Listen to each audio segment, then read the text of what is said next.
I was just saying off screen that I came over, as I do about once a week, for dinner with Shaun. Well, much love to you. We hope you are doing well. What a lineup we've got tonight. We have got Roseanne. We've got Cathy O'Brien back.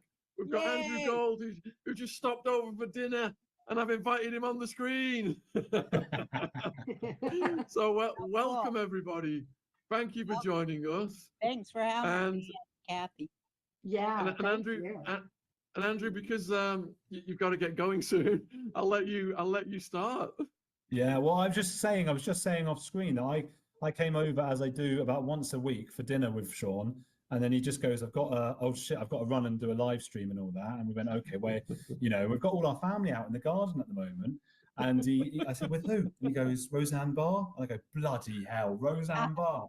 Because I grew up and I watched every episode of that. And your show, Roseanne, obviously, I just loved it. And I must have been like 7. So probably half the jokes went over my head, or like when I was 10. But it's a pleasure. So I wanted to just pop in. I'm going to leave in a sec. I just wanted to say hello, and I love you. And if you're ever in the UK, let me know, and I'd love to meet up. And I hope you guys have a great podcast today. Well, I love both of you. I watch you all the time. I think I'm happy. Like I said, I'm happy to share cyberspace with both of you at this time.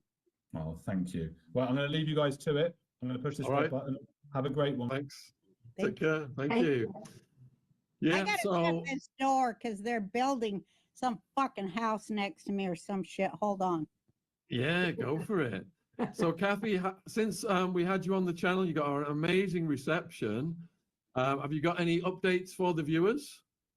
Oh, people have been so kind, and it's just a constant. I think every day is a new surprise of people waking up, taking the initiative to take action for themselves instead of waiting on big government to do it for them anymore. So that has certainly kept me busy. And I've waited a lifetime for this, so I'm really happy to be able to, help out every way I can to empower people to, take effective action and clean this mess up.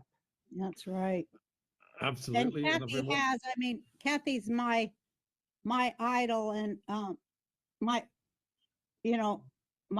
second to the oldest friend, almost 20 years, and I just want to thank Cathy before you start for being the catalyst that opened the eyes of the world, even though it took 30 or 40 years. I don't know, Cathy, but Cathy is the catalyst that broke the matrix, and it's time she's given her due, and she's ready for it.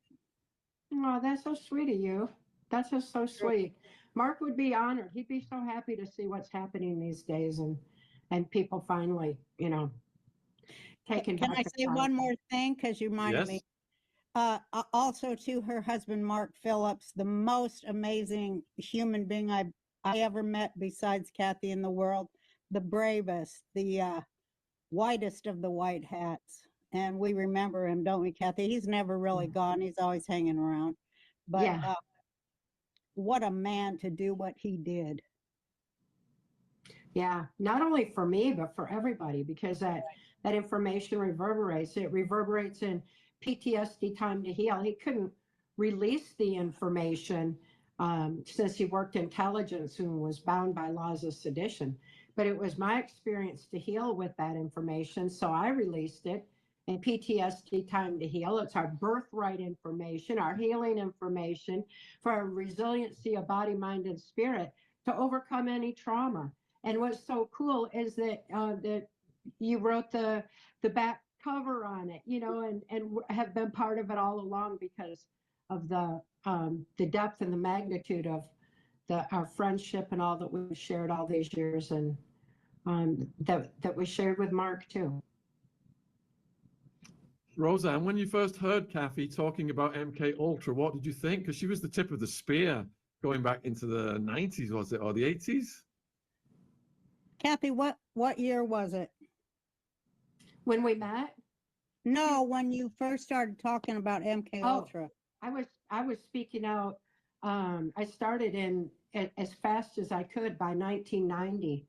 I was already speaking out because Kelly had been thrust into the corrupt system. And I was speaking out on, trying to get help for her.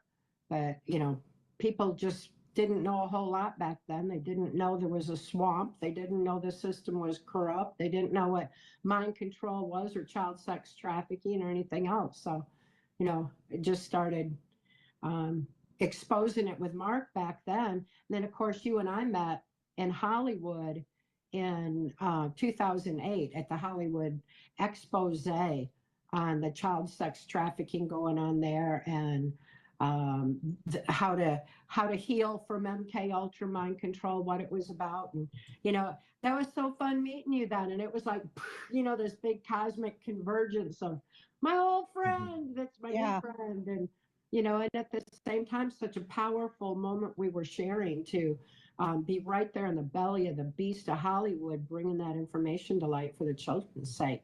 That's amazing. And with Dr. Lois Lee too, remember? Yes. My gosh. I learned about MK Ultra myself because I grew up in Salt Lake City, Utah. And so I saw it and I was like, I felt like stranger in a strange land because everything I saw, it was like Night of the Living Dead or the pod people or something.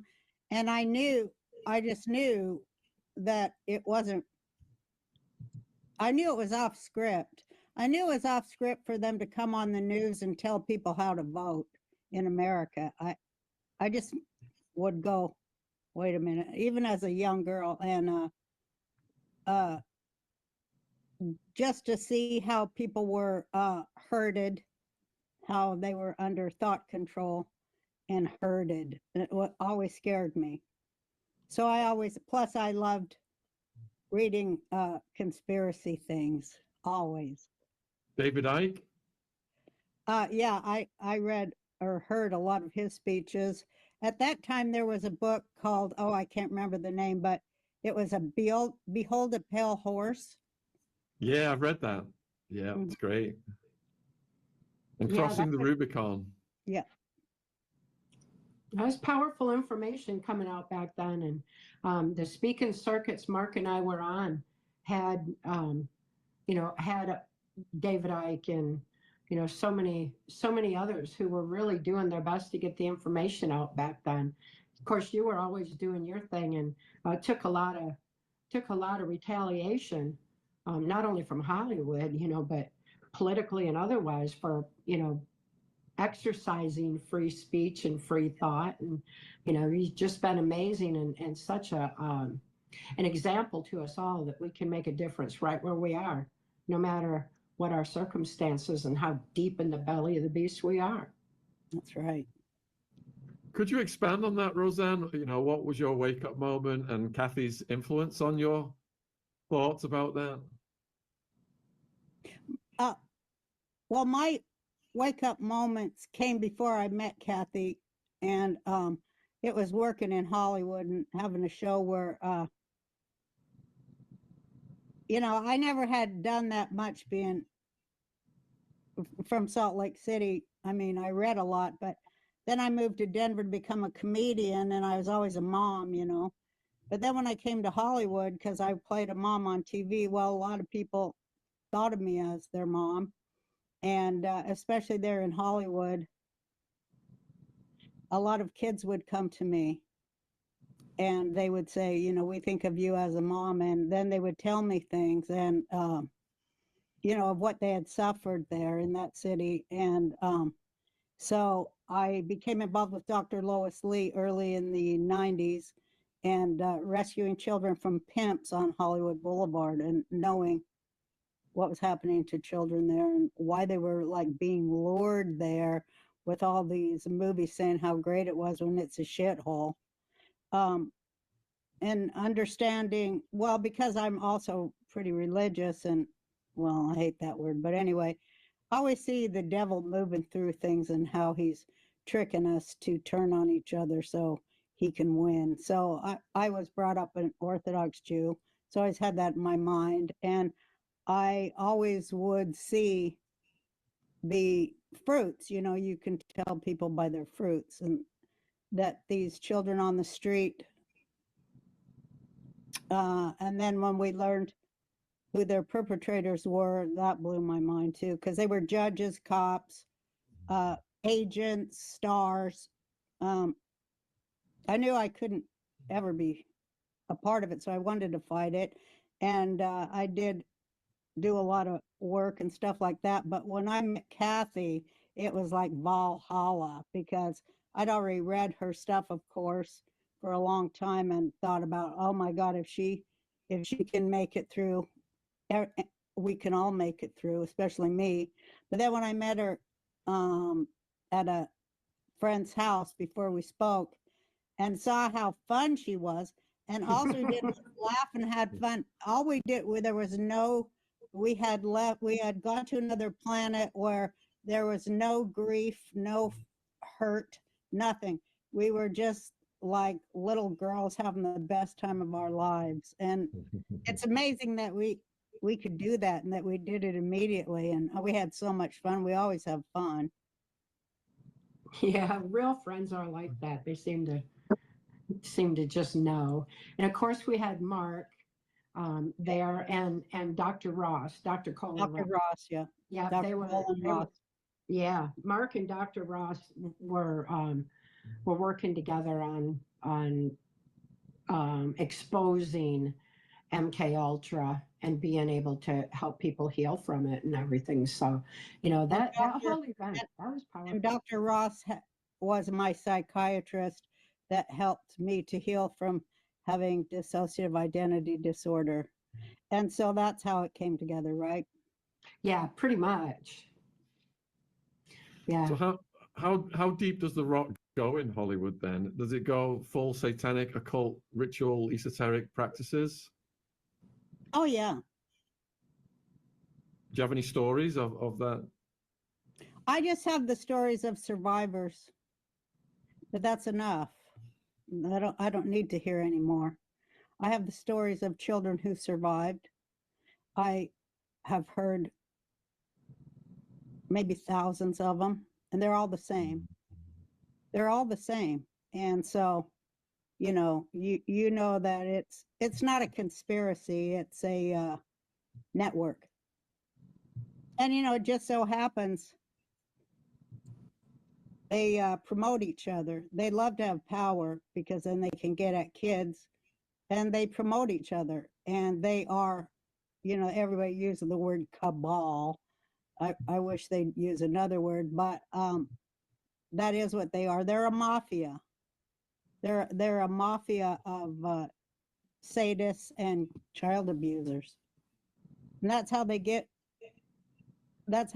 where they get, and that's how they stay where they are. And is this the same network that is protecting the release of any Epstein information?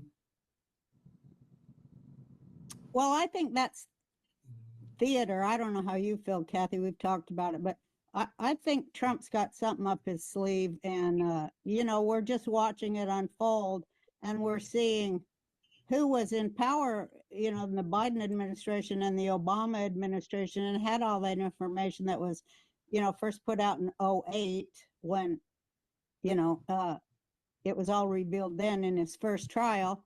And then we saw it all covered up under their administrations, and they never did one damn thing about it. And the Southern District of New York hid it all for them, because, they are that network of criminals. And, then as soon as Trump gets in, all of a sudden everything's about Trump being at Epstein Island and how Trump is censoring it and stuff like that. Well, if they had that information in 2020 and 2024, they would have won both elections. But I guess they decided not to do anything about this information they're leaking now. But I see it as Trump is making them beg for it, because that's how Trump is. They're going to beg for it, and then they're going to get it. Cathy, do you have anything to add to that? That's just well said. From my point of view, having been deep in the swamp among the perpetrators, who steal elections, use drug and human trafficking across open borders to fund their globalist agenda. who are using mind control on the global population to usher in their agenda. Haven't been around them, I can assure you these perpetrators don't trust each other either. So they hold each other by the blackmail, so to speak. They have all the blackmail videos compromising with the children. And so the child sex trafficking operations go quickly into the blackmail ops.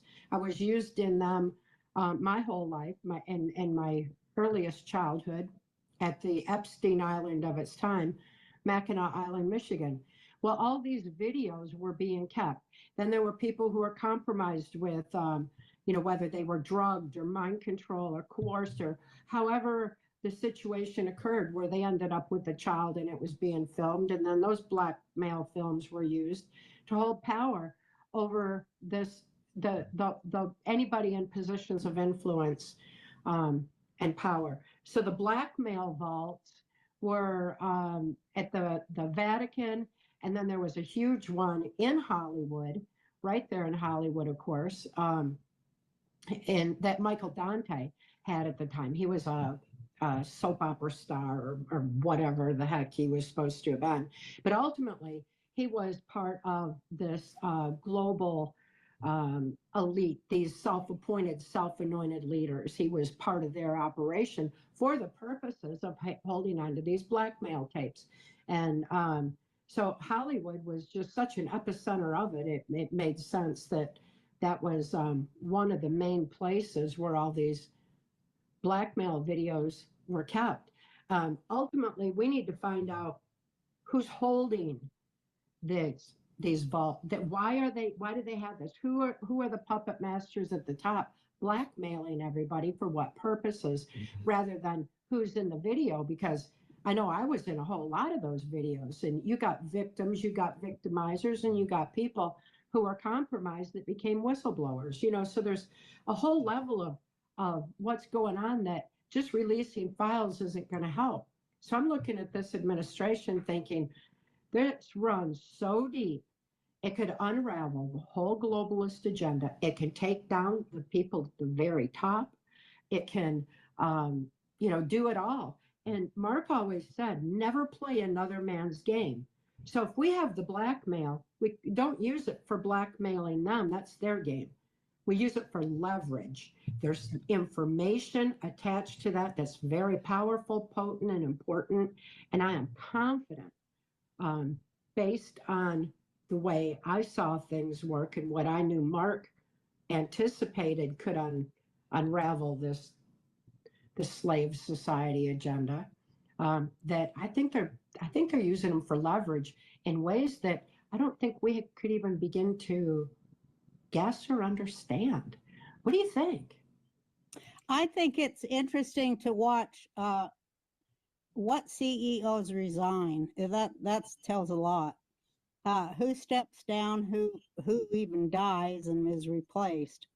And that's going on by the minute worldwide. And I think that's all interrelated, because we know it is, they do want a one world government, and it's a very small group of people that want that. And they think they're smarter than the rest of us. They think they're more than human. Yeah, I always say they are not like us, and they do not like us. They want us to be aligned with artificial intelligence, and that takes flat linear thinking, and instead of our depth of spirit, our wisdom, and our height. Mark always said wisdom outthinks their criminal minds every time, whether it's their criminal mind or their DARPA generated artificial intelligence plan they're following. We outthink it with our wisdom. It's our saving grace. It's why our humanity is under attack like it is, and why it's ultimately a spiritual warfare, because that's our victory, our humanity, the essence of who we are, our strength of spirit. That's our saving grace. We win. It's game over, and they know it. And the people need to know it. They need to remember that we got all the power. We forgot. And you're transmitting that power right now, Cathy. Well said. Right. So how does the survivor community feel then about the way Maxwell was interviewed by the DOJ, and it looks like she's possibly getting shaped up for a pardon or a sentence reduction. And she just got moved to a prison from Florida into Texas as well, to minimum security in Texas. She came to my town, huh? Is that where you're based? Yeah. Because Texas is very important. That's why I went down there, because I could see. But Cathy, what do you think? You go first. Well, you know, I'd like to have seen Hillary taken down.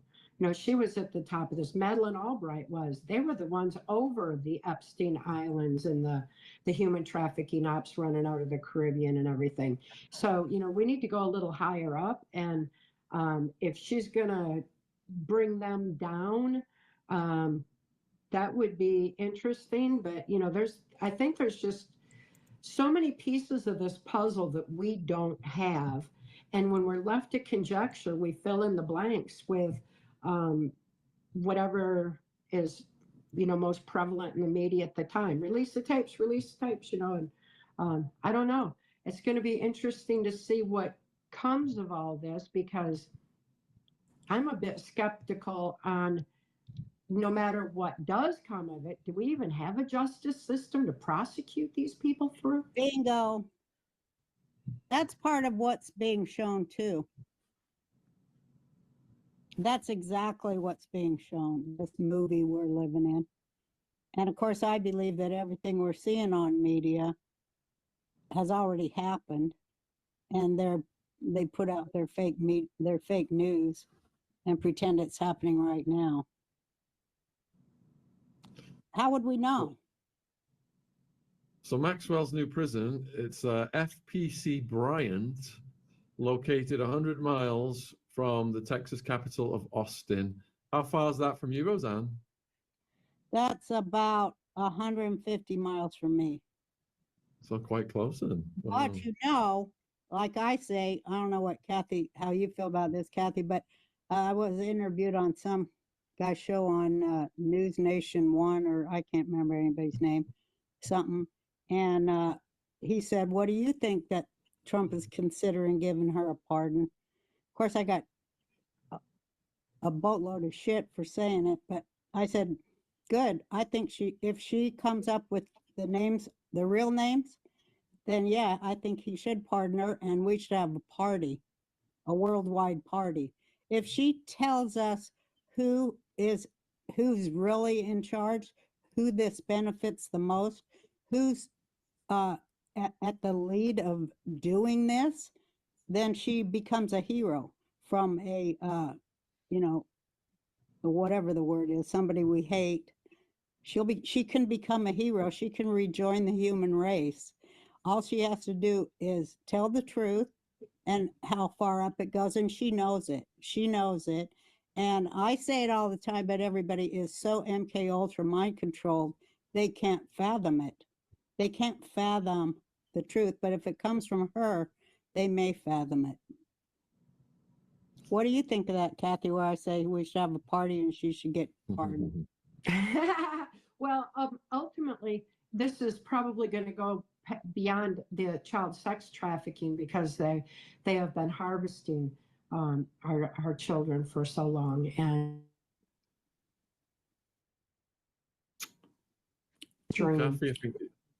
that's you know, that if we get to that part and we understand what they're doing with the genetics, you know, if we can get through the stem cells too. We get through that part, I think it's going to unravel this whole mess and make people realize that we share this planet with some very dark, negative, low vibration energy force people. You know, so there's a lot that needs to be known, and it's going to require the people to wake up. You know, when Mark and I would sit around and talk about what it would take to unravel this mess, it always came down to the same thing. That it's not going to make any difference if the people aren't awake and aware and evolve with knowledge. That's our defense against mind control. so that we can effectively protect children, the sanctity of free thought going forward, then if it's just taking people out of positions of power and influence and blaming one person, that's going to create a vacuum. That's going to make, just fill it with more of the same, unless the people wake up to realize that it's up to us to start taking responsibility for our own lives, protecting our children going forward, and learn from what's unfolding in front of us right now. So it's a long way to go, and I don't really think that Maxwell, one way or the other, is going to make enough difference in that, unless it wakes more people up to what we need to protect ourselves from, I think she has the ability to wake up the entire world. I really do. I think that really the future of the world, I'm just saying this is how I feel. I think that she holds the future of the world in her mouth and her brain and her tongue, and that she should speak the truth before she departs this realm, because she owes it. Can she gather enough soul to convey the information? That's not anything I'm even trying to judge. I'm just raising the question. It's like, that's what it's going to take, is living a life's purpose for the magnitude of what needs to be done. Well, I think Trump is really smart, and I think he can tell her, look, here's what you're going to do. If you want me to do what you want me to do, you're going to do what I want you to do. I think that's what he's doing all over the world, and going, and by the way, I do hold all the cards. So yeah, I do think she will, because I think she doesn't want to be there in Texas. It's real hot. Well, that's the outcome we're all praying for. And just for the viewers, we've got all of Cathy's links in the description box. We've got Roseanne's YouTube channel in the description box. Please support their important work. I've been watching your channel, Roseanne. Oh, cool. Thank you. Yeah, recently you've been talking about the royal family, the British royal family's links to this network.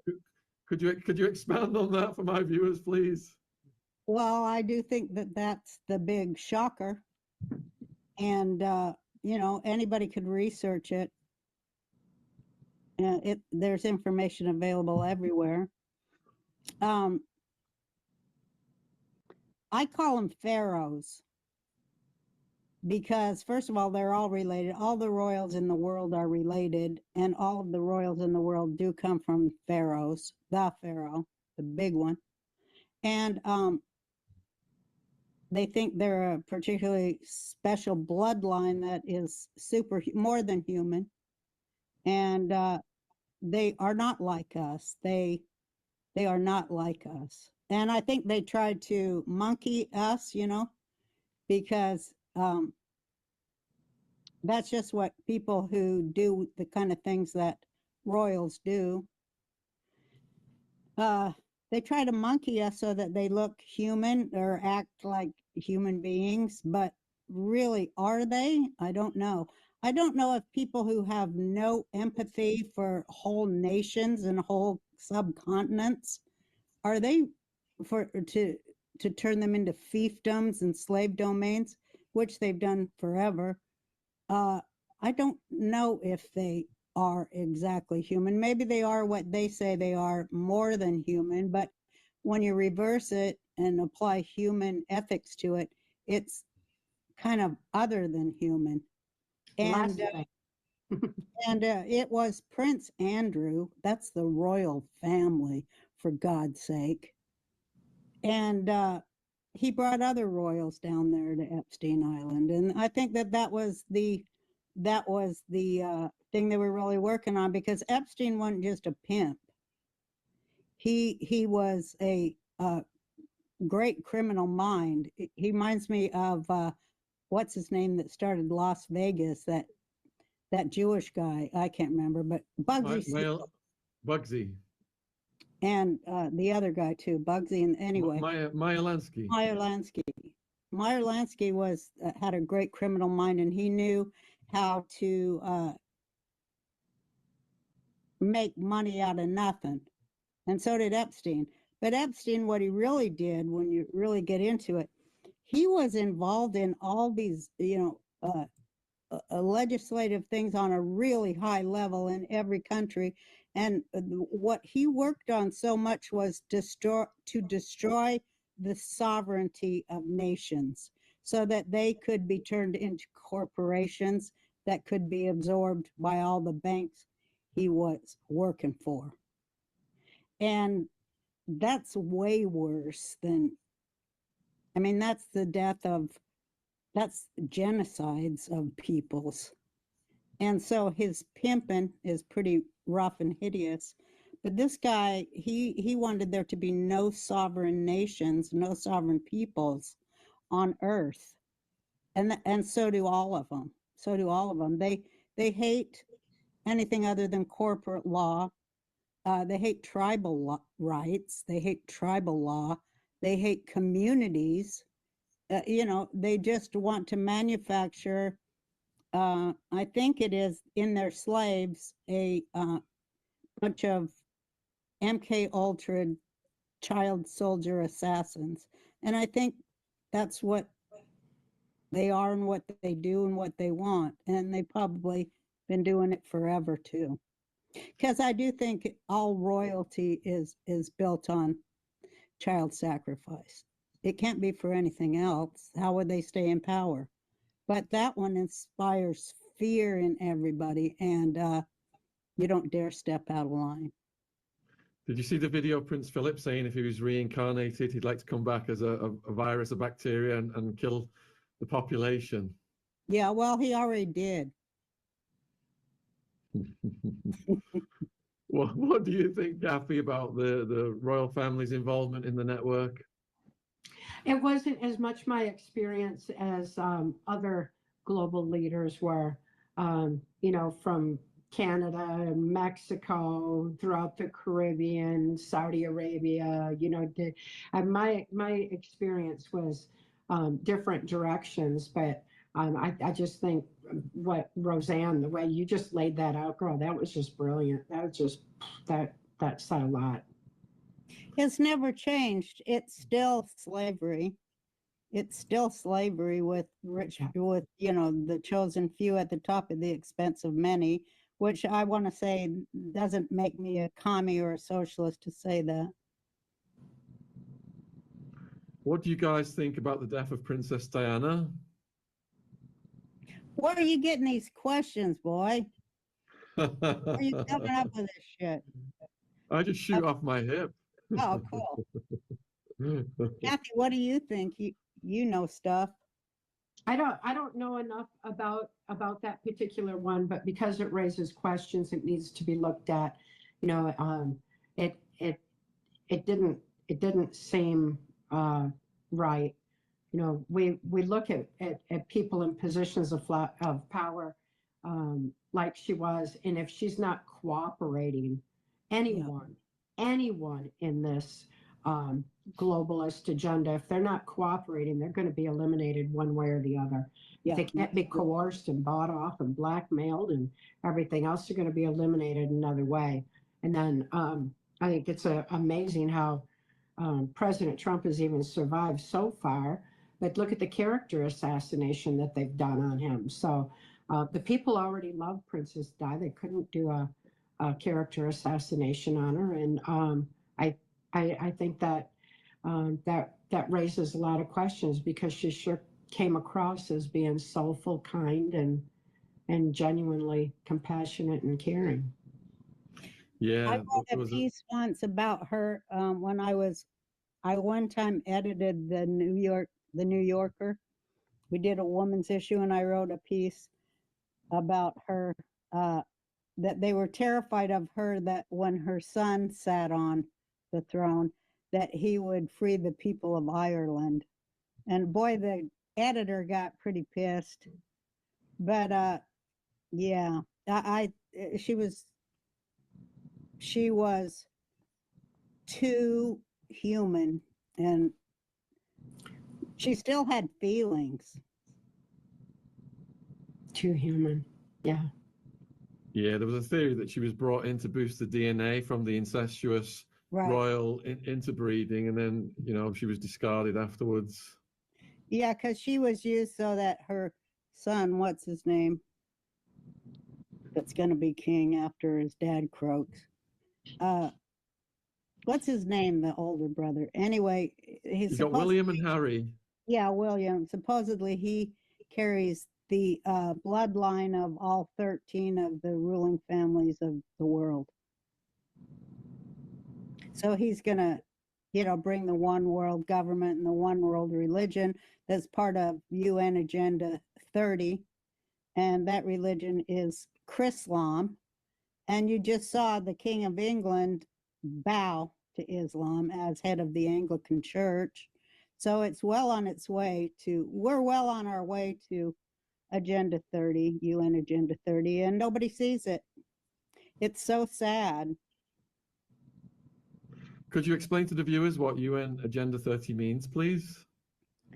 Well, it just means the one world government, track and trace, track and trace technology. So, you know, they can identify your face in a crowd if you go to a freedom rally, and then you're going to go to the gulags. And, it's like Soviet Nazism. That's what it is, with Islam thrown in there for women. Yeah, there's a lot of people in this country right now are getting very distressed, and the tension is palpable because of the amount of illegal immigration that's come over here, and the government's putting them up in five-star hotels, while war veterans and our local people are suffering and homeless and not getting any. Yeah. Same here. Well, we're being Islamicized. That's what it is. Europe has fallen. I think the UK is pretty well done. But people are waking up there, so we don't know. But America's under heavy duty Muslim Brotherhood, MK Ultra. It's all the same thing. It's all like there's a special class of pure bloods that are going to rule everybody. And all we have to do is get rid of the Jews, and we're going to be great. Both sides. Which is, Hitler and Stalin had a contest to see who could kill the most Jews. So nothing has changed. And royal power always puts a Jew in the window to take the heat. So they hide behind that. And then when the people come and want to know where their money went, they throw the Jews to the hungry dogs in the street and hide behind it.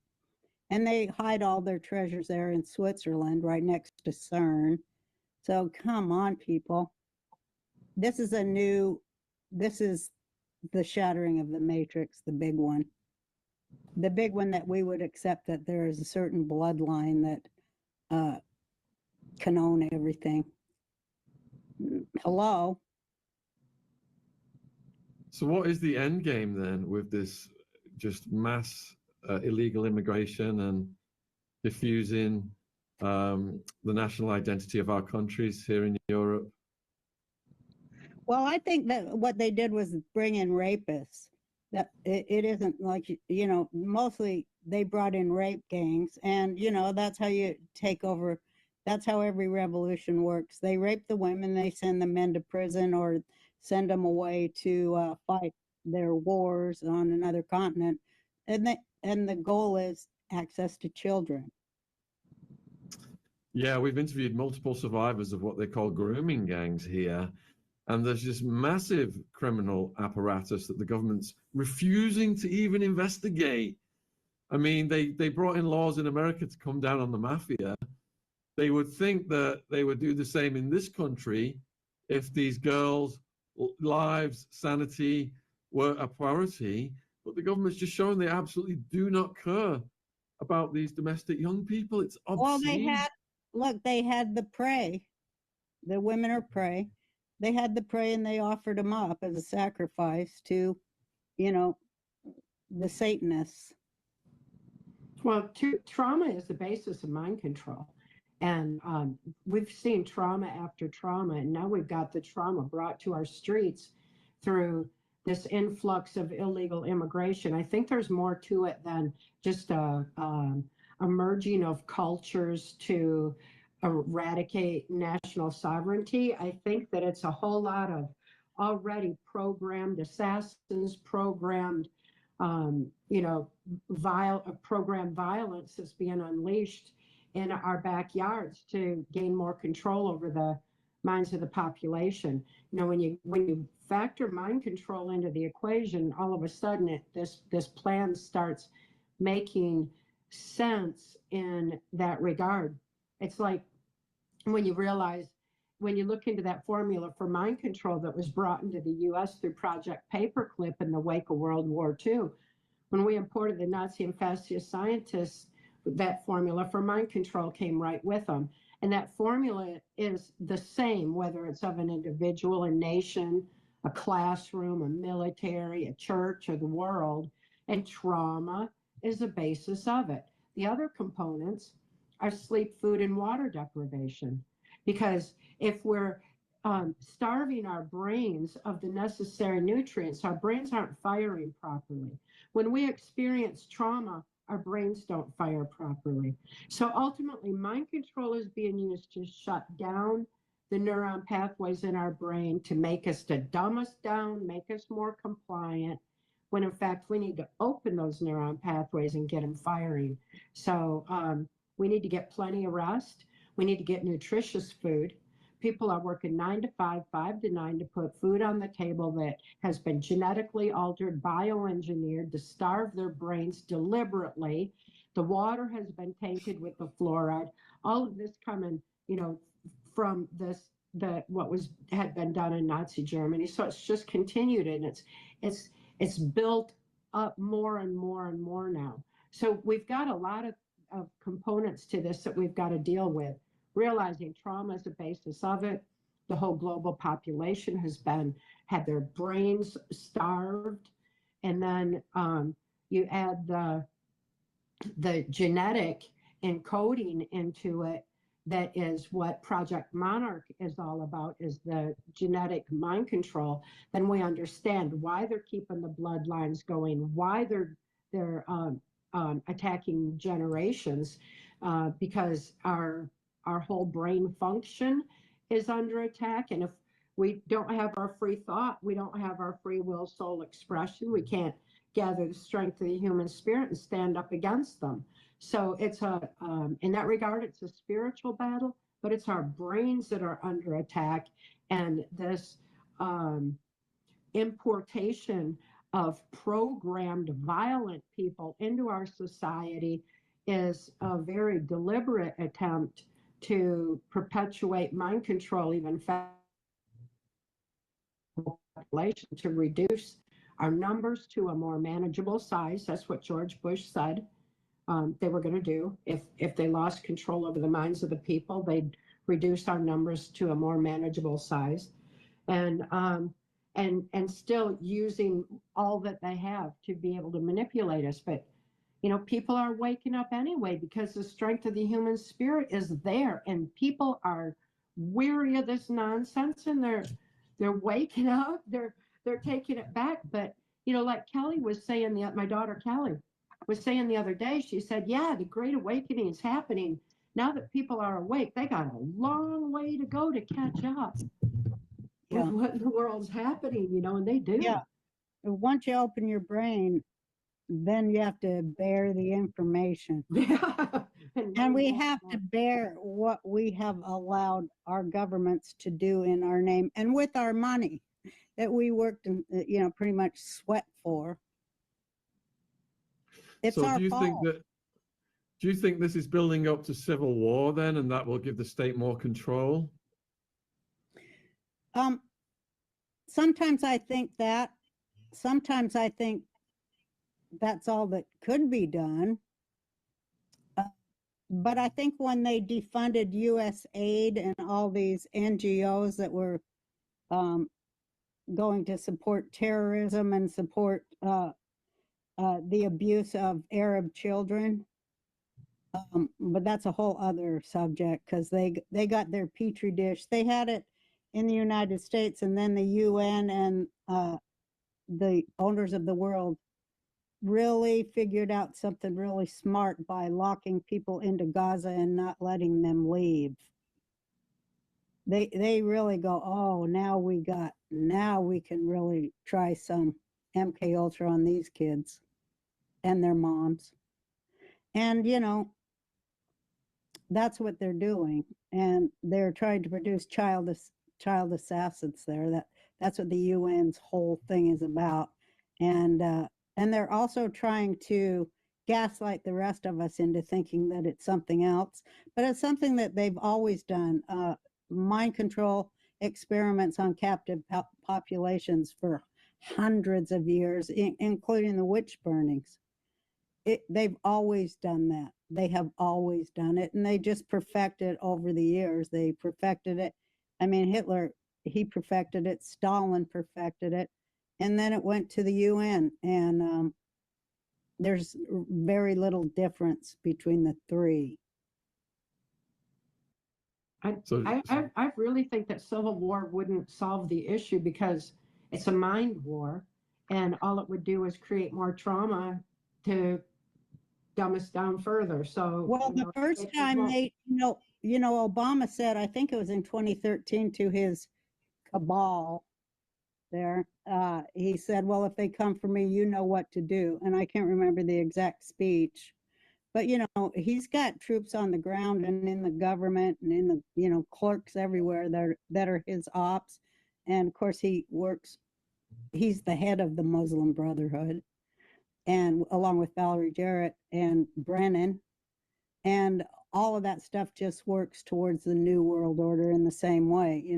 They're just coming from the Islamic way, but, it comes in every direction. But, I think that if anybody thinks they're going to get together and start some shit, I think they're thinking wrong, and I think they better look out, because I do think one of Trump's options is to declare martial law, and he already has the National Guard. He already made the National Guard be able to go to every state, which that wasn't legal before him.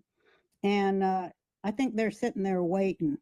So I think that if we say these things and people hear them and it clicks in their head and they see it, we can stop it. Because these poor kids, they're mentally ill, and they have been weaponized, and they're also being paid. They couldn't hold a lot of jobs because they're mentally disaffected, a lot of them from sexual abuse. And so their only job is to go and work as, brown shirts for the Democrat Party and the globalists. And so I'm just saying what I'm saying, because I believe that when truth hits the ether, I believe one spark can set the whole woods on fire. And that's why I was happy to be here with y'all, and especially with Cathy, because Cathy and I intend to set the whole woods on fire globally. And we salute you for that. So a lot of people in the chat are asking for your thoughts on transhumanism, and for example, Epstein's baby farm as well. Yeah. Well, yeah, they're all transhumanists. They think. I used to think they thought they were smarter than God, but now I think they are God. Yeah. Right? Definitely that. And that's why, when people say, well, they're Satan worshipers, and it's like, well, really, they think they're more powerful than that. So, they worship themselves. They really do. It's just, they're disgusting. It's psychotic narcissism to the nth degree. It is. And then you add the artificial intelligence aspect into it, because I've been saying that all along, that these perpetrators follow a DARPA generated artificial intelligence plan. And it's linear. It's not, it knows that we can outthink it with our wisdom. So, you know, that's why we're under this attack. And ultimately, it's to give this artificial intelligence transhumanism a chance to proliferate. But it's not going to work because the people are waking up, and our wisdom outthinks their criminal minds and artificial intelligence every time. Mark and I talked at length about that because back in the 80s, when I was at Bohemian Grove, George Bush was talking about artificial intelligence already being ahead of us, you know, back then.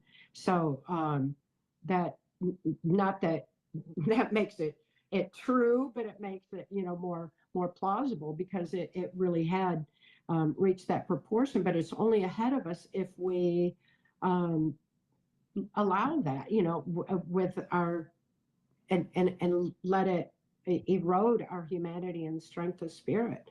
So we've got the victory. I have no fear of artificial intelligence anymore than I do these criminals. I don't have fear because I already know the victory. I know where the victory is, and it's just a matter of people waking up to remember who they are and why they're here right now at this moment in time. It's for a reason, you know, and that's what make the difference. Like I said to some guys, I was sneaking a cigarette and they recognized me and they wanted to know about what I thought of artificial intelligence. And I said, well, I think the most important thing to realize about it all is that it's artificial and we're the real deal. Yeah. So we don't have nothing to fear from a fucking talking Barbie doll or whatever it is, because the one thing we have that it doesn't is it doesn't understand the strength of the human spirit. It doesn't understand the strength of the human heart. It does not understand the strength of human empathy for another living being. It don't get none of that. So hello, they ain't worth shit. And it won't do shit neither. I think the most important thing is that we all try to, I was thinking about this today, just think about each other for maybe even a minute a week, if that's all you can free your mind to do. It's just important that we stop and think about each other people who are like us and who want to fight. If we just stop and think about and try to connect to their energy, because human intelligence is a magnet. A lot of people don't know that. But if you get into real physics and stuff like that, it is a magnet that draws like to itself or its opposite, but still it's a magnetizing force. And I hope people who want to see Babylon fall and burn, if you just think about the number of people out there who know that and want the same thing, and just try to magnetize yourself to their thoughts, their being, their energy, I think it grows it. And I think our task is to grow it like it was a seed, you know? I love that. Any level of mind control disrupts our free will soul expression. And when we lose soul expression, we lose our discernment of truth. We lose our compassion for each other, our ability to connect with each other. And when we have all that, we naturally connect in that space. And I love what you said about magnetism, because in so many ways it is. It's like when we have that, we have this frequency that our brains emit and connect with each other in the most beautiful ways. Like I'll be thinking of you and you call, you know, that kind of thing happens to people all the time. And it's a great example of that kind of magnetism that if we give it a moment's thought and start exercising it, then we can, you know, mentally even call out to each other. We can connect with each other. We get the collective conscious going. We raise the vibration of the planet, you know, and then it's a beautiful aspect of our humanity that we have been led astray from. And even churches demonize it, like, oh no, there's no such thing as telepathy, there's no such thing as intuition, there's no such thing as sensing vibration and frequency. There's no ability for there is too. We've got that in our brains. Our brains were made that way. Our brains were made so perfect. We have so much capacity. We have the saving grace right there in our own brains, but we just forgot to access it all because we've been dumbed down by trauma after trauma after trauma. And then media's repetitive narrative, because that's the most basic form of mind control. Yeah, you know, that repetitive that's the narrative. enemy of all the people. But I was going to say, the ability to feel love for other beings, that's a gift, and that's our weapon. It's where we connect. You know, it's like when I was waking up from mind controlling and trying to, you know, love myself, because people told me that, and I couldn't love myself with what I'd done, and I did, well, like, what? No daily affirmation in the world was pumping that in my head. It wasn't working. So I went inside and found myself at the base core energy of my being, and that energy is love. So I started living the love I am instead of trying to love myself. And all of a sudden, it's not an emotional thing anymore, and it's not just a thought. It's an energy. It's an essence of being. It's what connects us all. It's where we all interconnect, and it's the beauty of life. It's our ultimate strength. It's our victory. You know, their darkness can't creep in on our light. It's our victory. And the memory, however dim, back in the mists, that we are divine. Yes. We are divine, and we have divine gifts. When we align with that divine, we access. We are divine, and they keep telling us religions are part of mind control, and they keep telling us to always look out there for what's divine. Look out there, somebody's coming to help you, to save you. Look out there, look out there. Never look within, because it is within. It's in our heart and our mind and our spirit and our body. We're divine beings. And you've got a question from GL, Cathy, that ties into this, and that was beautiful what you said. So GL wants to know, what about meditation and mind control? Meditation is like, I think what people do when they strive to align with their divine, it's like prayer. You know, when you're striving to align with that divine within. And for me, I experienced so much of that alignment. You know, even when I was tortured, my spirit was always in a safe, loving space. It was above the torture, that they couldn't torture my spirit. In other words, they could only torture my body, and, you know, like that. But my spirit was always in that safe, loving space. And because I had so many near-death experiences, that became like a freeway, you know, I mean, it's just this wide path for me. And when I was healing and realizing that, you know, wow, that's just the most beautiful saving grace of all humanity, that we have this ability. And it's like, to me, when I decided I would live the love I am, I was aligned with that divine. It was the acknowledgement of that. And so I never wanted to shut that off.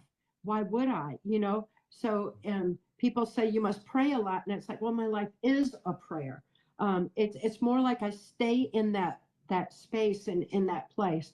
So in that regard, I don't meditate, because I'm already aligned with that, and I celebrate that every day. It's the positive of the negative of my past, and it's so exciting to know that this is what we've been all blessed with all along. And even the children, what they've been through with the trafficking and the tortures and the horrors they've been through, they too can heal, because we've always had that that ability to align with the divine and reconnect with that and heal with that and be who we were always intended to be. What happens to us in life isn't who we are. Who we are is still within.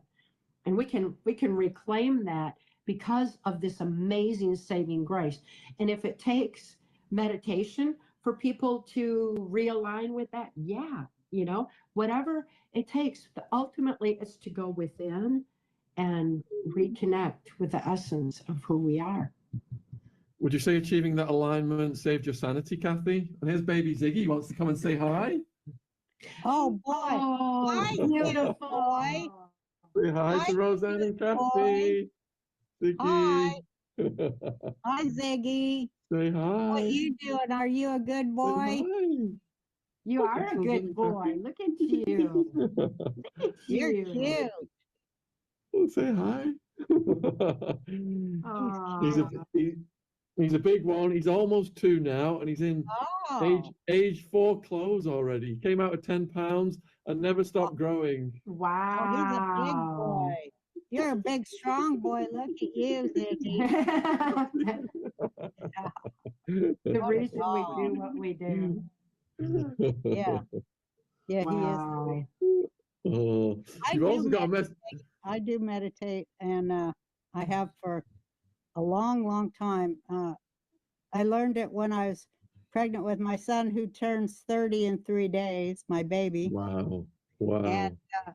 I had I had 6 eggs implanted, and 5 of them he ate. And then I would go and look at this machine where they'd show the fetus or whatever, zygote, Oh and my God. I would talk to it because I was learning to meditate, because I had to be on bed rest for 12 weeks to keep the pregnancy. And I go and talk to it and say, Yeah. I really want you to come here and, you know, clasp on, grab on. And he did. And, you know, meditation is, the greatest part of meditation is to go to where your mind is completely silent.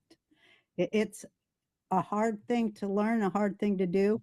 But when you get to the place where you are not victim of bombarding thoughts and foreign thoughts, it's a great electrical realignment for you.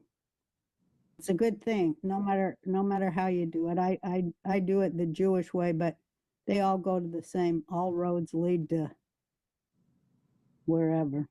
The divine. And how much has that helped you, Oh, it Roseanne?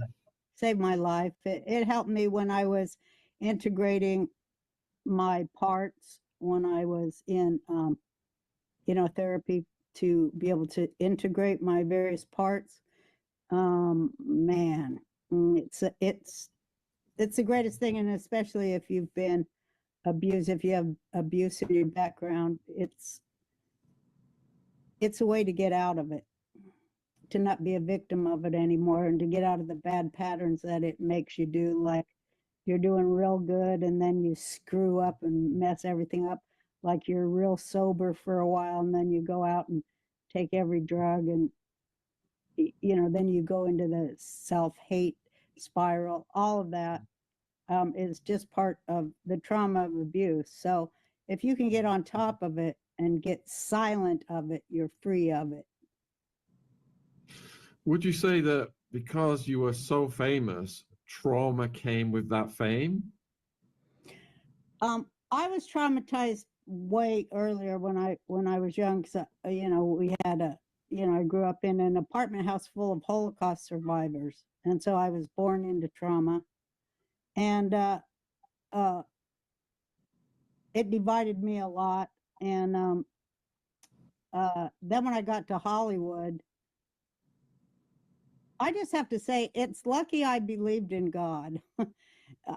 I'm really lucky that I had that, because I had a foundation to be strong in, and I knew I was connected to it, and I knew I couldn't be destroyed because of it. Keep meticulous records of the experiments they do to their prey so they can perfect it. But, you know, we're seeing that in our country more and more and more. Oh my God, it's so bad. If people knew how bad it was here in America and what precipice we're standing over, and I just all the time go, you know, what more can I do? I wish I could do more, but I tried to do everything I can because I want no more children to be victims of this shit. It's over. I want it to go. Yeah, it's absolutely terrifying. So I lived in Arizona for 16 years, 17 years, and I turned the TV on and it'd be like, feeling down, call your doctor. And it was just non-stop big pharma commercials. And looking at the stats, America, they're like it's like the most medicated society in the world. And it definitely seems like there's a huge agenda there. Well, the women are highly medicated. I mean, they really go for women, you know, you're depressed, whatever. Like I'm from Utah, and Utah has the highest number of women on antidepressives in the whole country. Well, of course, look at what you're living through. But people don't, well, they don't want you to look at your surroundings and try to do anything about it. They want, that's the one time they want you to go inside so you can blame yourself. The one time they want you to go inside is when, you know, there's too much shit going on out here that you do have some power to change and confront. They don't want you doing that. So they want you to go inside and go, oh, I'm depressed because I'm chemically off balance. But look what it does. I mean, you look at the women now, the young women, and I'm like, boy, these gals are just drugged to the max, that they're out there marching against their own best interests and their own freedom. And they think that's just the height of feminism. It's devilish, man. Look what we're doing to the children. You know, they're indoctrinating them in the school system, teaching them what to think instead of how to think. The Right. kids are so bored, you know, and then they start medicating them for attention deficit disorder because they're too smart to buy into the dumbed down lies that are being pumped into their head, you know. Yeah. So it's a huge a huge circle and cycle game that It isn't is a game.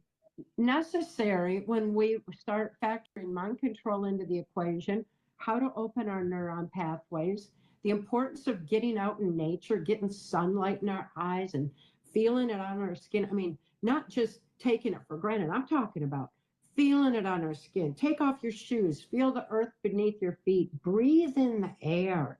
And Listen one to the important nature. thing, Kathy, I got to say too, this is really, really important and very simple.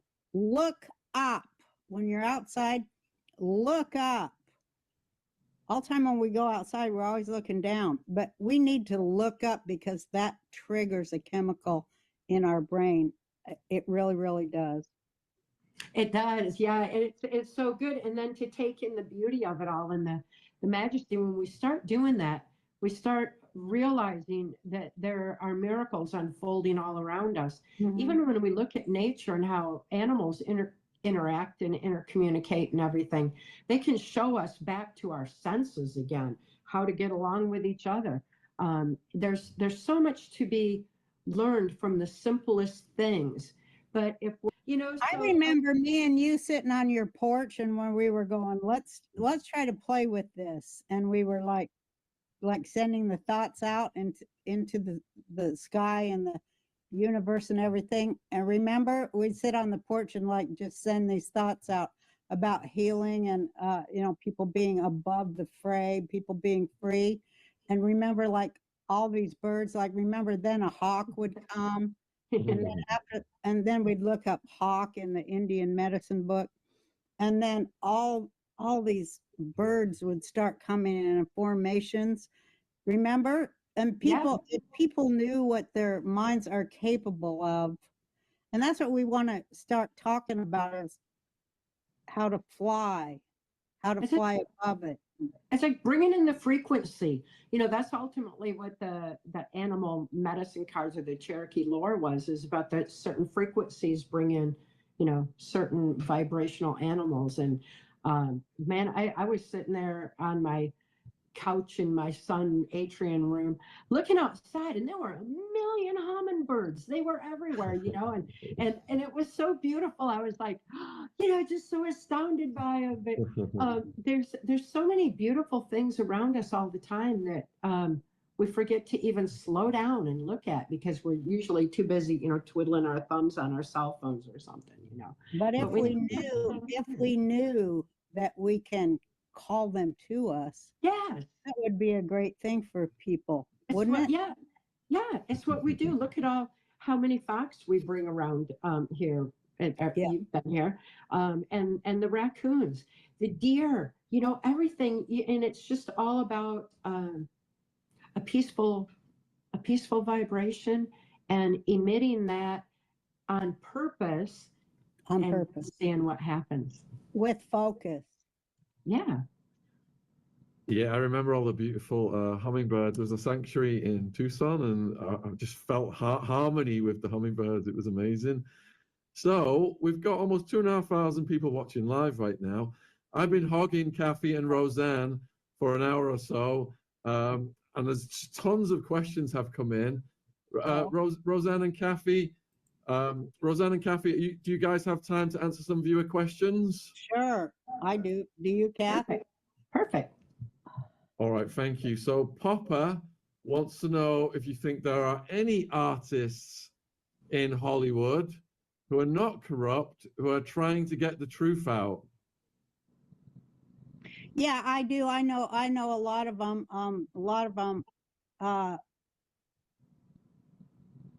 Don't do it anymore because it's too hard.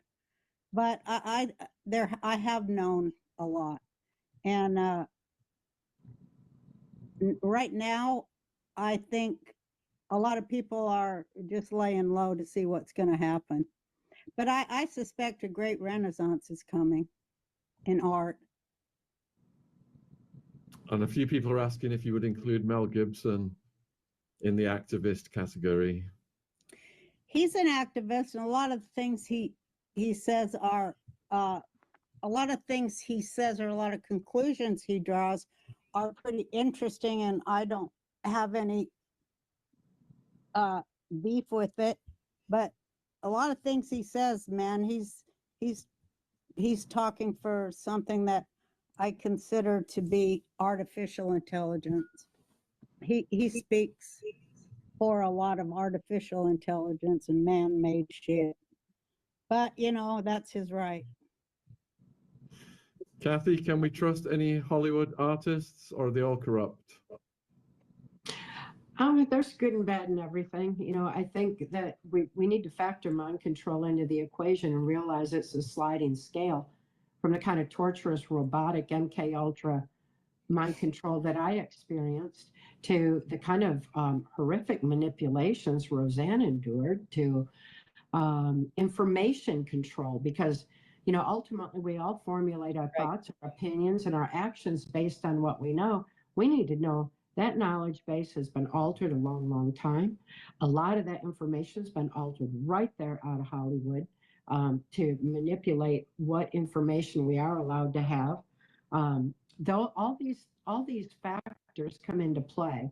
So well, Hollywood is the CIA, and you know, more and more and more. And you know, once they do all these sales, you know, one company swallows another, and then there ends up to be 3 companies that control everything.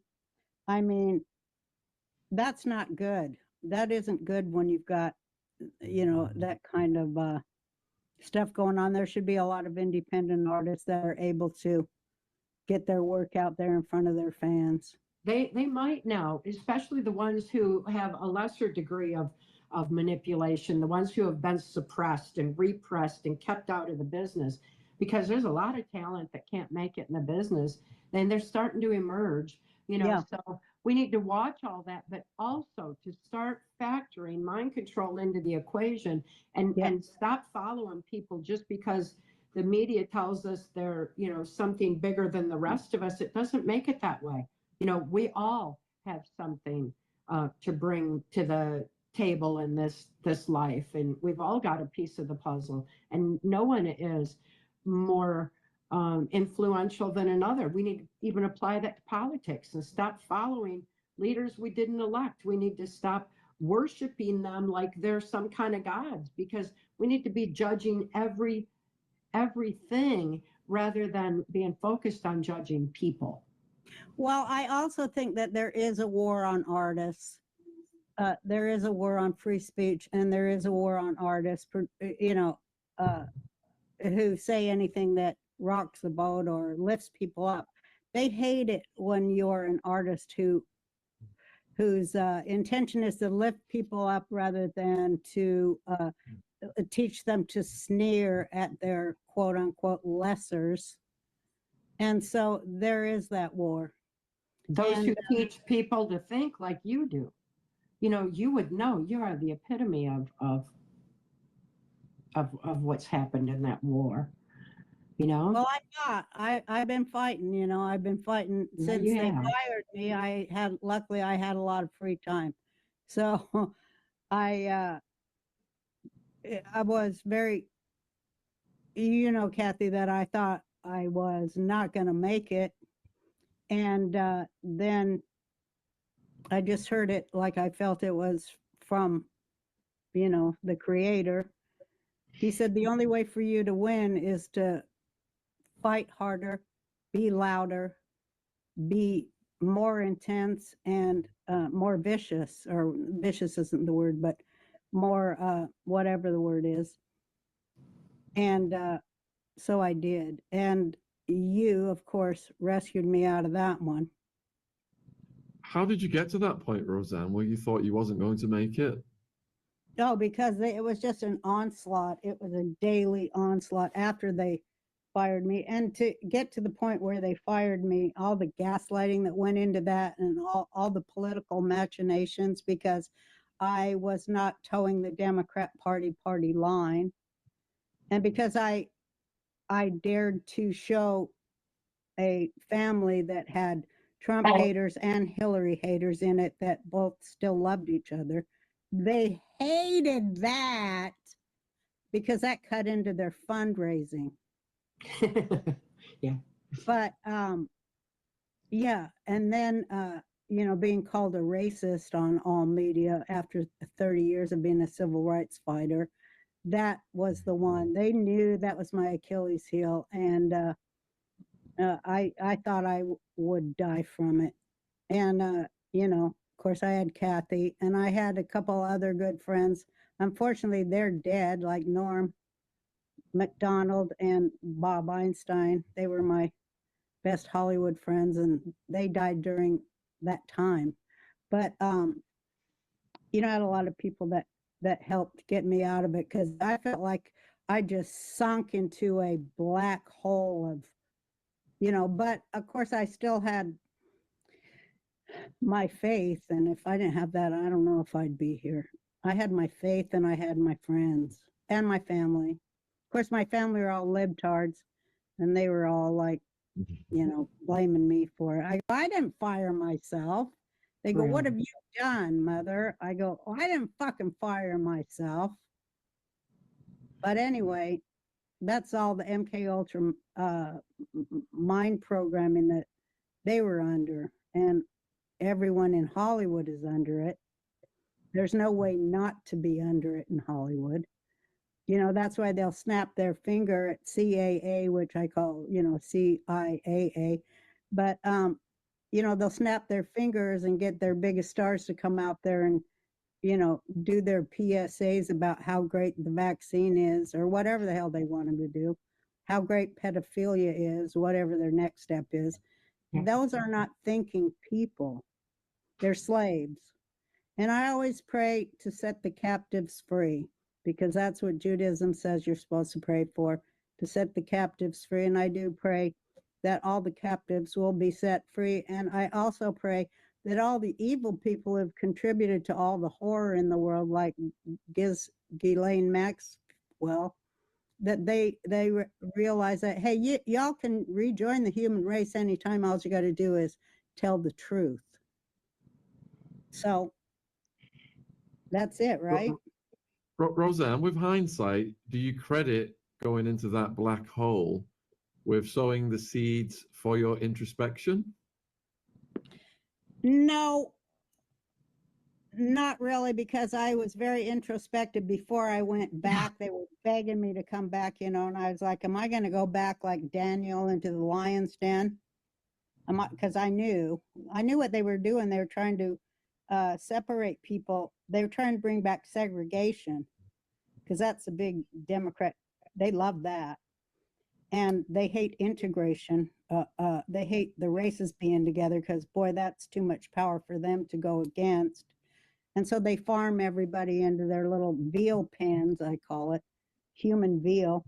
But and I had to really meditate and think about that a lot, because I didn't want to go back there. I lived in Hawaii, and then I kind of got a message from the Creator that's like, you could do a lot of good. You could help stop the dividing. You could do something different, so why not do it? And I thought, well, why not? I'm here.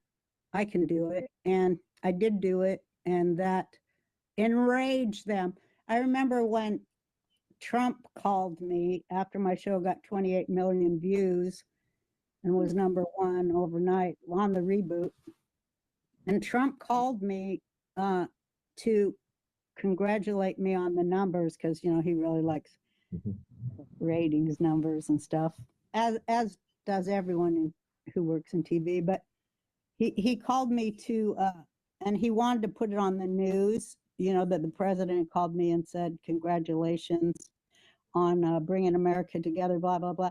Well, ABC refused to carry it on their news, that the president of the United States called their #1 show, the star of their #1 show, to say congratulate. They refused that, and I had to go on CBS to talk about how great it felt that the president of the United States called me and said congratulations to me, because I remember as a little girl, I never thought the president would be giving me a call. And I had to go on CBS to do it, because ABC was immediately ashamed that I gave them a #1 show, and that I didn't say Trump sucks. And my so dad, Target, and I knew what I was going into. I knew that I was going to stand alone. Like I say, I knew I was going in the lion's den, but the fact was I had a 5th guy there with me, and that's it. It's so beautiful. You did it to unite people, and then they use the media to twist and smear and do the character assassination. It was Media Matters. It was Media Matters that did it, and I just read the other day they're out of business. to say that that you were racist when you were uniting people is just cruel, and it's no wonder it hurt you, because you were living such a deep, powerful purpose, and you were doing it bravely for us all, and then they assaulted you for the very thing that you stand against, and that you're the farthest thing from a racist I've ever known. You're just so. You're just so wise and pure and loving, and that was cruel what they did to you. Yeah, but look what happened. I know. I had God. I was joking with God all the time, and I'm like, hey, look, they're every one of their fucking movies is shit and don't make no money. It's a big failure. And nobody went to their shitty fucking theme parks either. I got all these letters. From they forgot about Americans. They hate Americans. But I got all these letters from viewers going, you know what? We've saved up 5 years to be able to take our kids to Disneyland. After what Disney did to you, we're not going. And I got so many letters like that. And then I saw their theme parks fail. And I was just laughing my ass off going, that was a good one, God. He's the funniest comic on earth ever. And I always had a laugh over that, you know. I still do have a laugh over all these people that are so arrogant that they don't know, that makes them ignorant.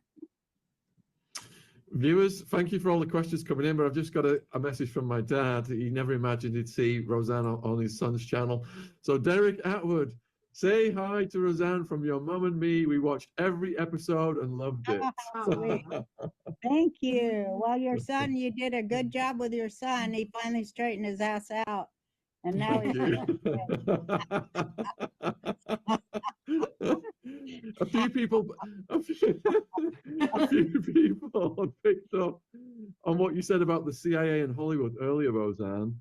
Yeah. Was that something you learned firsthand, that the CIA intelligence, they vet things and they approve things and they influence things in Hollywood? Well, I saw it with my own eyes being on a network broadcaster. I saw what the people would come down and say, we would prefer that you said it this way. And, you know, we would prefer that you would change, we would prefer the network and, you know, the network, when they say that, that means the stockholders and the sponsors that they think they speak for. And of course, I don't think they really talk to any of them, but, you know, because they're icky and they're sweaty and dirty and they work. Ew. So, you know, they would always come down with a request for me to change an idea, a line, a joke. But, you know, luckily comedy is such that if you get a big laugh, nobody's going to come in and say, you can't get a big laugh. They couldn't do it. Well, it got a big laugh, and laughs are good for our money and our sponsors and making people happy. After a while, I guess it was about after the first season of the original Roseanne, or I go, you know what? And I had been #1 for a while, so I did have some cachet or what have you. I go, you know what? All network people are banned from my set. You're not to come here till the run through. Your opinions and your you know, your 2 cents, I don't give a shit. You're not involved. And if you don't like it, cut it out. And they never did cut nothing out. They never did. But I think coming back, they thought, well, she's older and she seems nice. And I was nice. That's the bad thing. And I really did get along with everyone. But they would do these tricky mind control things to me in the reboot. And looking back now, I see, oh, I was just being groomed. So I had no place there. After I gave them the only #1 show they had in 50 years besides my other one, they had to get rid of me because I'm just too sexy. I am just too damn sexy for them. That's the truth. It is the truth. You've got a question from Anna, and Keir Starmer over here just announced a £60 million program to put materials in the sky to block the sun. And Anna wants to know, Bill Gates is trying to block the sun, supposedly. What do you guys think about this sun blocking stuff? Well, when I was farming in Hawaii, they used to come over there and spray all their shit all over the skies. They're saying it was aluminum and it was going to bounce back and keep the sun from blah, blah. You know, I could go a million directions. They have no right to do that, and it don't help nothing. They're aluminum shit. Don't people get Alzheimer's from aluminum and they're spraying it in the skies? We're just prey. We are just prey for their experiments, which they either make into drugs or some other shit. It's all about that too. I mean, you know how they said military industrial complex? Well, it's military prison pharma industrial complex. So that's all it is. And the rest of us, we're just troublemakers. We want answers, and we're dirty and sweaty, and we work, and we want answers, and they have no need. They have no time for that. We need sunshine. Our food needs sunshine. Our animals need sunshine. It's essential. And to block it is insane. And just one more example of the arrogance of these unelected, self-appointed, self-anointed global leaders, that they need to be stopped. People need to realize that we share this planet with people who are just way out of bounds with their manipulation of our lives, our minds, our food, our planet, and stop them. There's more of us than them. They're just a handful. They need to be stopped. We need to see some justice. We need to realize the reason why they're doing it is to ultimately control us all. And it also, because what Bush said, that if they lose control over us, they need to reduce our numbers to a much more manageable size. So it's all about the population control and controlling the population. It is Yeah, definitely. I did 2 hours with David Icke yesterday, viewers. It's coming out in about a week or so, and he spoke a lot about Musk, the tech leaders, AI, transhumanism. And the viewer question for you guys is from Vasa.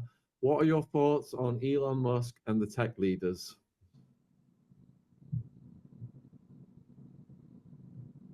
I don't know enough about Elon Musk, and I don't know that is the crux of things as much as the artificial intelligence is.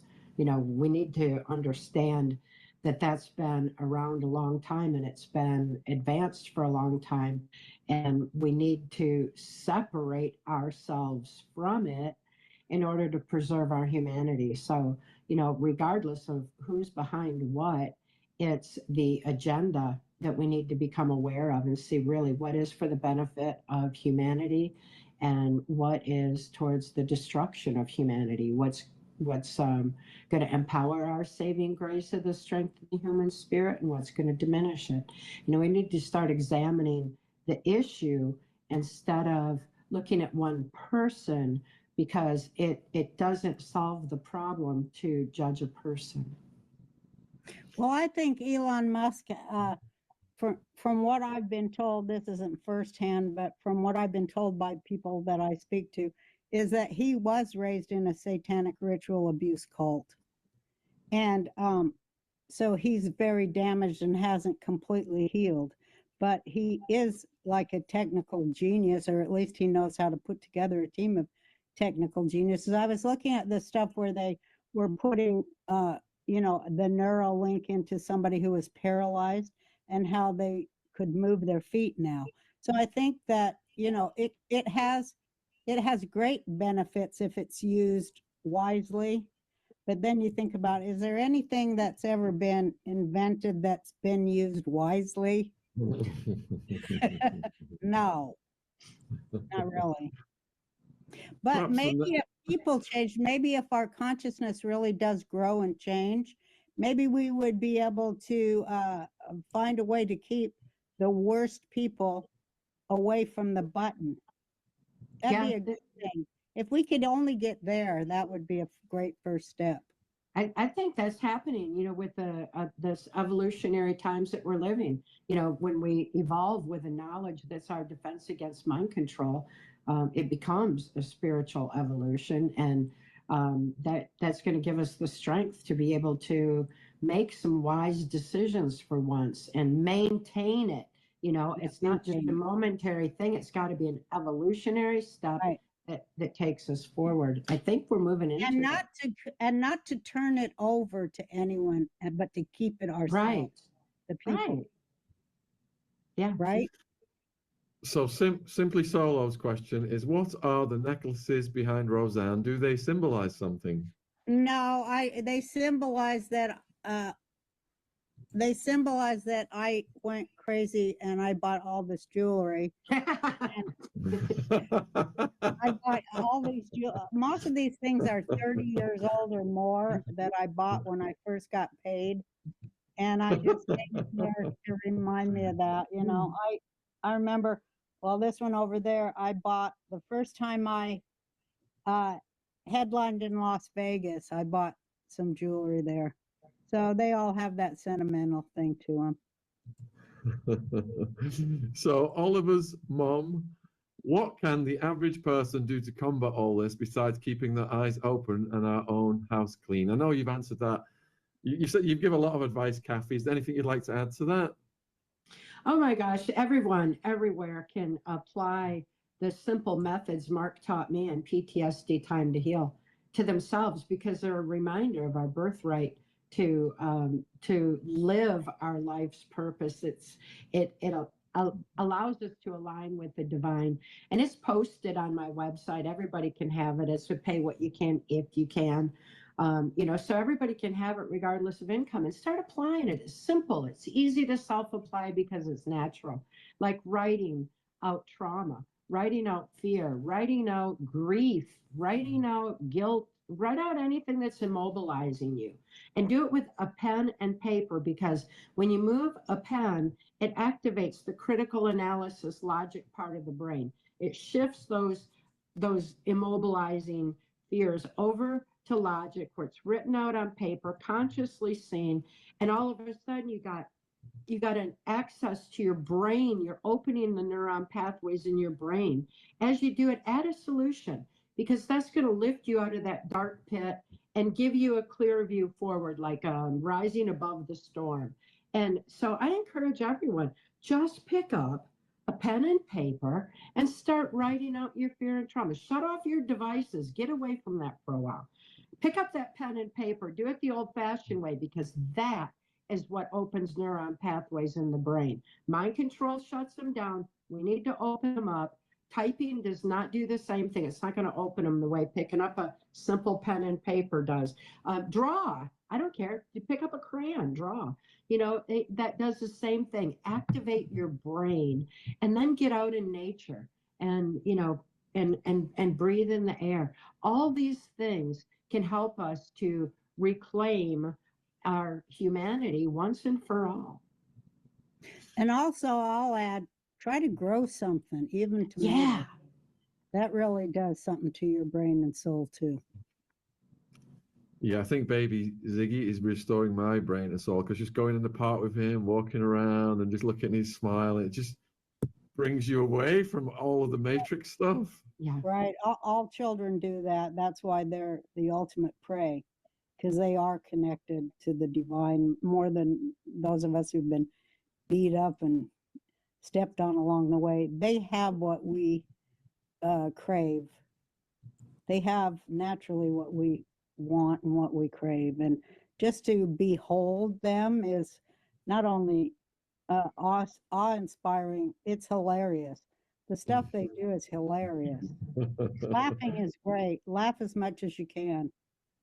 Yeah, Ziggy doesn't give a F about anything. It's fantastic. He just power walks down the street, and everybody better get the hell out of his way or else. So you got a question from Shandy, and that is, what do you think about Trump suing Rupert Murdoch?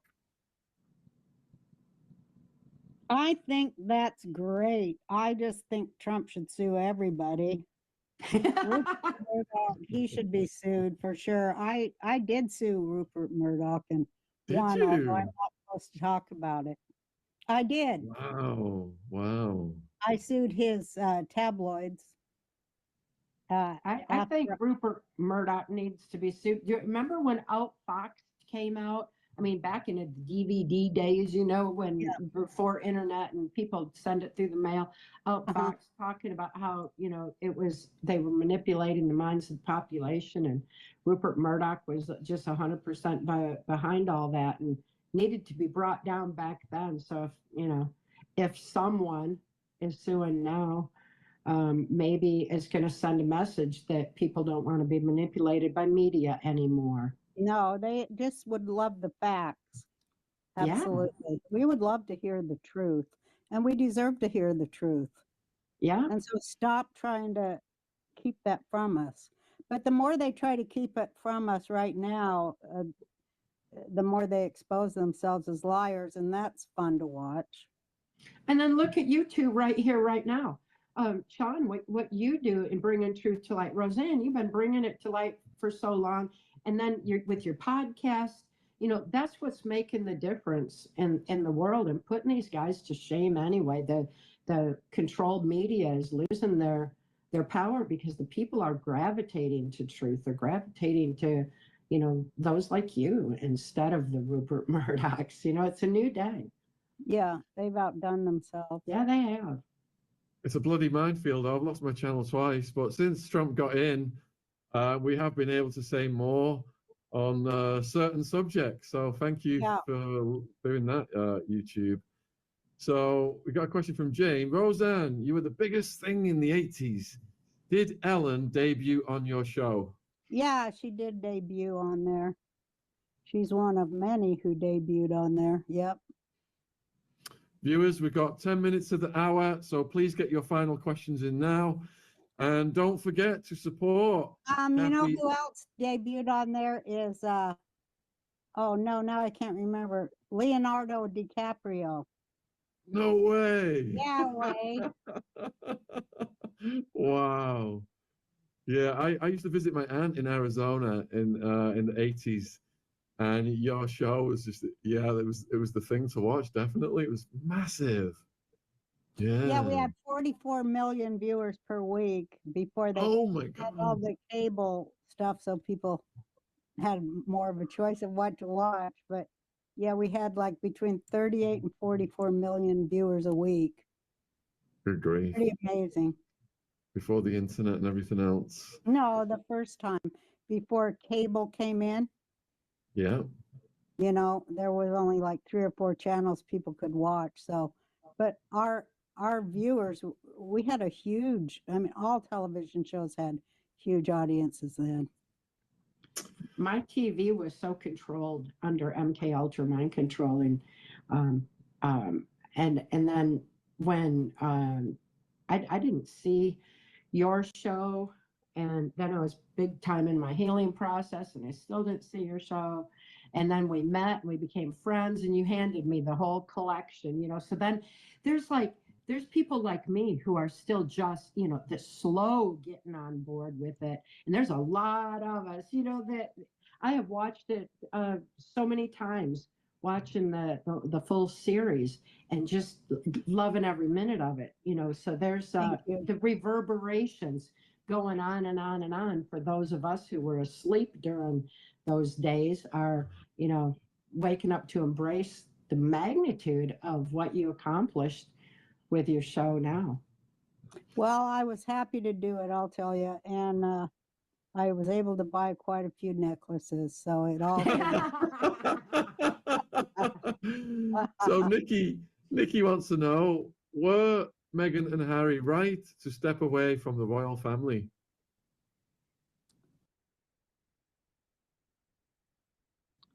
Anyone? I guess. I feel sorry for Harry. I think he's a victim of mind control. And I think, you know, I don't like her so much. I think she manipulates him, and I just feel sorry for him.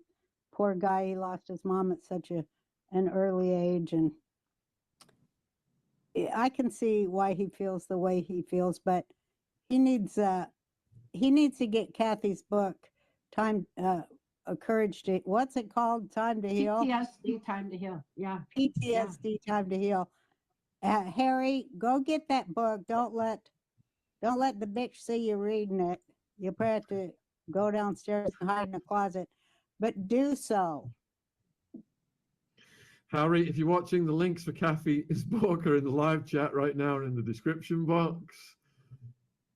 And Cathy, do you have any thoughts? Do you think Harry was MK Ultra'd? If he was, then it's good he's away from the family entirely, because sometimes you gotta break away from your abuse base in order to heal. It's really important. But what if you go? What if a lot of times when you run away from your abuse base, you get with a complete narcissist who cares nothing about you, right?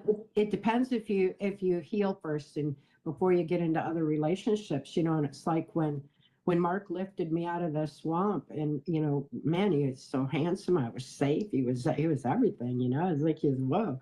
And he wouldn't have anything to do with me until I healed. He said, because you got to have something, you have to know who you are in order to have something to give in a relationship. Not only was it important for me to heal first, to be 100% in who I am, but it's also important so that I didn't have crossovers of memory tangling with him, or taking out my past on him. You know, it's really important to separate, and that's so wise what he did. And I encourage everyone, you know, be whole in yourself first before you get into any relationship, so that you don't take your baggage in on the one that you love. Yeah. Mystic wants to know, will Roseanne have Audra Lynn back on? The interview was fascinating and fantastic.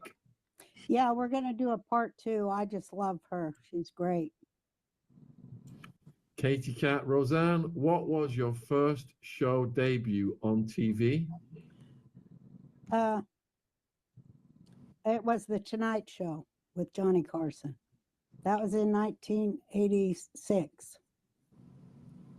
I did 5 minutes of comedy on his show, which was a dream of every comic at the time. It was the way to go. For Roseanne, do you rate the Talmud? And if so, which parts? Well, the Talmud is something like 32 volumes. So no, I haven't read the whole thing, but you know, I've read choice snippets from it that you know, say a lot of good things, and other snippets are ridiculous. But you have to remember the context in which it was written, which was in exile. And you know, these guys, it's a conversation between a bunch of rabbis, and they're talking about law. And people excerpt things and think they know what they're talking about, but they don't. They don't know what they're talking about at all. They were, you know, discussing law. Like if we're going to sit here and discuss a Bible passage and we say, well, what if that meant there were beings from other planets? You know, people will go, well, that's an interesting way of looking at it. But it isn't law. It is people deciphering and arguing law. So, of course, there's a bunch of idiots in there. There's a bunch of people that say really weird shit, but it's not what it's being portrayed to be at all. There's some really good stuff in there. One of the good things in there says this, treat your neighbor as you would want to be treated. That's in there. So, you know, it just depends on the glasses you're going to wear and what you're looking for. And yeah, I have to understand too that a lot of the times when they're discussing law, they're very dark, because Jews love dark humor. One of the funniest parts of the things I've read in there it's really black humor about, well, what if this? Well, then. It's a lot of what if and then. And some of it's hilarious and dark as hell. But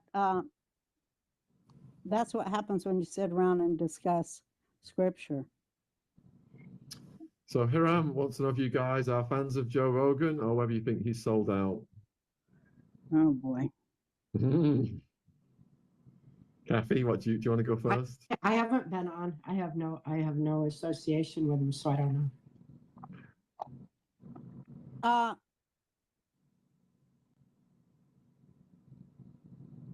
I've questioned him personally about things he's showed and things he says and puts on there.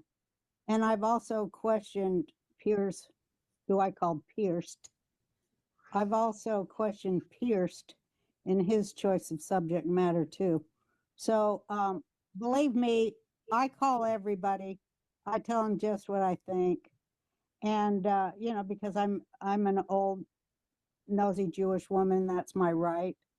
And so I must do so. When I see something immoral in one of my friends or somebody who's asking me for my time, I either ignore it or I confront it. Because if it's worth my time, then I'll confront it. If it's not worth my time, I'll ignore it. But at a certain point, I probably have to say something about everything, because why not? I'm that sexy. I have to pick my tooth now. Sorry, this is the last question. We're almost at the hour. So do you guys think that the outcome of the Diddy case revealed anything about the network, or there was a Comey cover-up? It goes right back to what I was saying about the Epstein tapes too. You know, I mean, and the Epstein logs. We've got to start factoring mind control into the equation. Realize that that the victims, the victimizers, and people compromised, whistleblowers. There's all kinds of factors to be considered instead of one blanket snap judgment. And hopefully, ultimately, people are going to expand their thinking to start wrapping their mind around mind control and factoring it into the equation. Well, I was always saying, since the whole Diddy arrest thing, I was like, oh, of course, the only guy that's going to go down for it is a black guy. That was my opinion then. And, you know, they're all friggin' monsters, but they seem to either blame Jews or black people, neither of which is in that tippy top pyramid part. So I think he's a monster, but I just feel sorry for all the victims, because that was another slap in the face to all the victims. Like, oh well, you know, Yeah. blah blah. And I also knew that CPS was trafficking children from Chicago and other cities and bringing them to Diddy parties, because people in CPS are getting paid too. They're all on the dime of you know, the monsters. I call them vampires, but that went nowhere. It seems like anything that has to do with justice for the victims goes nowhere. And the justice system, all it does is protect the guilty. And we'll have to change that. But awareness is the first step towards positive change. So at least people finally became aware that there are blackmail tapes. That's I guess that could be a positive from it, because they've been making them my whole life. I know I was in them back in those big giant reels, you know, back in those days. So, you know, it's at least people are gaining some awareness, but we got a good ways to go before we can be making any adjustments. Here's some good advice. Don't never go to any party and stay past 9 p.m. Don't ever go to any party and stay past 9 p.m. The end. That's the deal. Especially if they're famous or powerful or glamorous. Do not stay past 9 p.m. So you've just got absolute love and respect in the chat all night, Cathy and Roseanne. And Deanne has just said this is one of the best interviews of all time. Huge thank you guys for being so generous with your time. Is there anything you'd like to say in conclusion? I'd like to say, me and Cathy, we wants to take our show on the road. We want to get out there and work with, you know, with organizations that care about children who are victims and in their healing process. We are trying to work on that across the country with a number of other women and men, but moms and stuff. And so that we can educate people as to what's really going on and set the captives free. I don't know. You say something, Cathy. Yeah, that's beautiful. I mean, ultimately, we've been working towards that for a long time. Raising awareness for the children's sake. This has got to stop. The kind of nonsense that we experienced, no one should. And our humanity is under attack. It's time people face that reality and remember who they are, why they're here, arm themselves with the knowledge that's our defense against mind control, and effectively protect the children going forward. Wow. I mean, you guys are powerful speakers in your own right, but combined, the power is multiplied, guys. And You ought to see us when we're drinking and smoking. We're real good then. You think this is water? You think this is water? It's Russian vodka. So, We're I'm- really I'm- calling it down when we're doing that, huh, Kathy? I'm going to let you guys go and Okay, close the thank show. you. Huge thank you for coming on. Thank you, Much Shaun. love from the UK. Thank you, guys. Good night. Thank you. Cheers. See ya. Cheers. Bye-bye. Viewers, that was phenomenal. Please support our guests. Click on the links in the description box. Don't go anywhere yet, though. I'm going to show you the trailer for our interview with Epstein's brother. Yes, we've just interviewed Epstein's brother. It's coming out in the next couple of days, and it's going to be mind-blowing. So here is the trailer, and Ron has just put it together this afternoon. Get some of this, folks. Crime. Yes. I'm Mark Epstein. I'm Jeffrey's. Yeah, I'm Mark Epstein. I'm Jeffrey's brother. As a matter of fact, he had a hearing coming up, for to appeal the bail decision. And that was coming, and it would have been the largest bail in the United States history. So no one thinks he would have taken himself out. They both came out of the autopsy saying that they couldn't call it because it looked too much like a homicide. And interestingly enough, that never appears anywhere, even in the Justice Department report. On the initial death certificate we got, the cause of death said pending further study, but they won't investigate it or have not yet investigated it as a homicide, because if they did, there was a lot of questions they should have been asking. They would have interviewed everybody else on the tier. Bill Barr came out early on and said that he saw that nobody went in or out of the tier, and that convinced them of this. And now with this recent release of the video, you can see that you can't see the tier door. And people can get to that tier door without being caught on that camera. So what was he referring to? He should not have been moved until the medical examiner got there and investigated the crime scene. So by moving his body, they messed up the crime scene, to make it harder to see that it was actually a homicide. People who have investigated, nothing to do with me. These are not people who are working for me. These are independent investigators who are very, high tech with video stuff. I don't even know how to do that. When they looked at the metadata, which is the information buried in the video, they see that it was edited a number of times. So it just adds to the bull. Let me put it that way. Nicholas Taglioni did rough him up when they were cellmates. He told his lawyer that.